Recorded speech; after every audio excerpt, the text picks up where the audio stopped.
মাত্র ৪ মাস আগে সিরাজগঞ্জের উল্লাপাড়ার পাটবন্দর বেতবাড়ি সড়কটি নতুন করে পাকাকরণ করা হয়, কিন্তু অল্প সময়ের ব্যবধানে সেই সড়কটি ভেঙে পড়েছে। কোথাও তৈরি হয়েছে বড় বড় গর্ত, আবার কোথাও ধসে পড়েছে রাস্তার পাশের অংশ। ফলে চরম ভোগান্তি পোহাচ্ছেন পথচারী সহ যানবাহন চালকরা।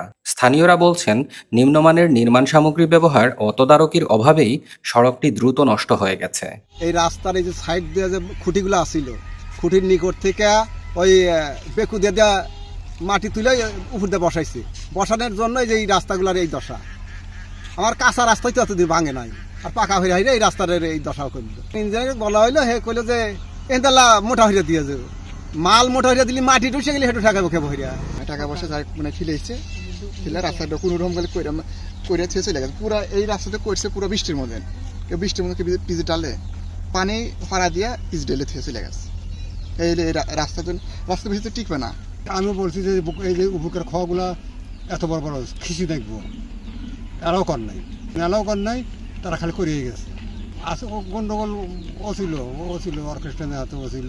জানা গেছে, প্রায় ১,১৫,০০,০০০ টাকা ব্যয়ে ৯০০ মিটার দীর্ঘ এ সড়কটি নির্মাণ করে এশা অ্যান্ড মারিয়া এন্টারপ্রাইজ নামের ঠিকাদারি প্রতিষ্ঠান। রাস্তার বেহাল দশার কারণ জানতে চাইলে প্রতিষ্ঠানটির স্বত্বাধিকারী বিশ্বজিৎ জানান, সম্প্রতি ভারী বৃষ্টিপাতের কারণে এমন অবস্থার সৃষ্টি হয়েছে।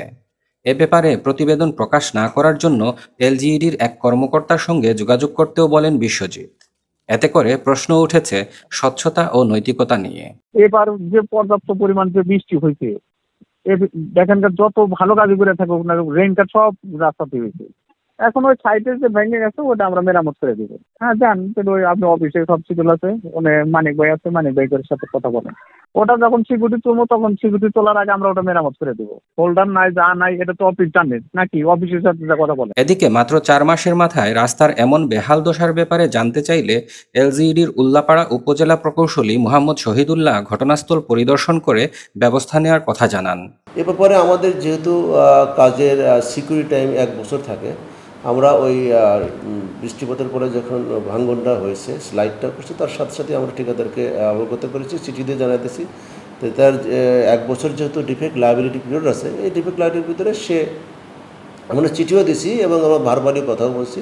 সে বলছে বৃষ্টিটা কমলে আর পানি যেহেতু নিচে পানি আছে, পানি পরিমাণ একটু শুকাইলে সে এসে ঠিক করে দেবে। প্রতিদিন এই সড়ক দিয়েই চলাচল করতে হয় শত শত মানুষকে। রাস্তার গর্তে পড়ে প্রায়ই ক্ষতিগ্রস্ত হচ্ছে যানবাহন, ঘটছে দুর্ঘটনা। স্থানীয় সচেতন মহলের প্রশ্ন, মাত্র ৪ মাসের ব্যবধানে নতুন নির্মিত সড়কটি কিভাবে ভেঙে যায়।